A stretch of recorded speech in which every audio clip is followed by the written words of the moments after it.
افغانستان برکت جان یک لحظه صبر کن برادر. خودت یک هزاره هستی درست؟ من خب به می رقم مشناسم. یک برادر بله. هزاره موسی خودت داری برادر. بله. از اینجا مردم قومه. اینجا من در تلویزیون ها در رسانه ها میگن مذهب شیعه ما را اجازه نمیده، طالبا تکه خانه ما را اجازه نمیده، همراه ما هزاره ها تعصب مذهبی داره. میگه طالبا همراه ما هزاره ها تعصب قومی داره، مچ ما را سرکوب میکنه، ما را بندی میکنه، ما را بیاب میکنه، ما را صد رقم چیم توهین میکنه. ولی خودت میای طالبا را سازنده میگی یعنی آباد کننده میگی.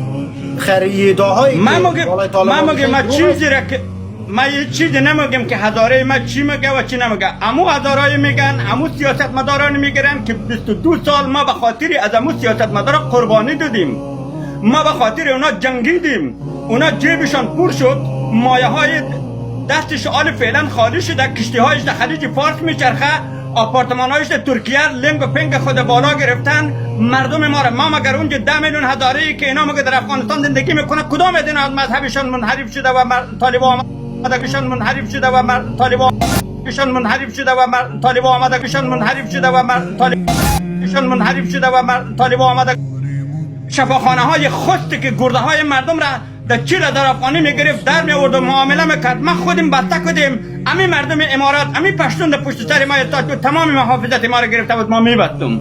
چرا به ما نگفتن؟ ما در کنار والی خود با دست واد نماز خواندم به خدا که برای ما چیزی گفته باشد.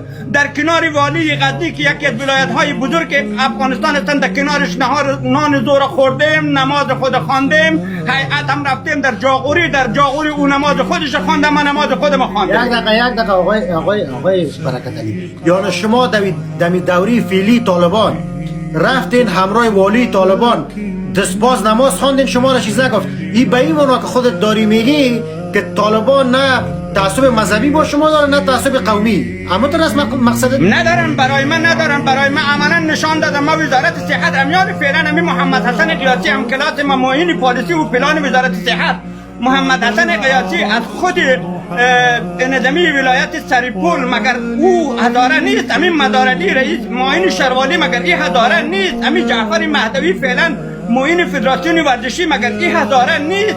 این 34 در خانوار جاغوری که در ما دیگه جایاره نمیگم که خود ما جاغوری هستیم، اینا کلنج هزاره و شیعه است. در کجا اینا را گفته که شما دستان بسته نماز بخوانید و چیزی که ما پشتون میگیم امو رقم بخوانید؟ یکی در دیدگاه سیاسیون مافیایی که امروز دستش از همه جای قطع شده و مردم هزاره را دشمن تاخت به مردم پشتون، اون مردم امروز در معرکه به خاطر از اینا ماند.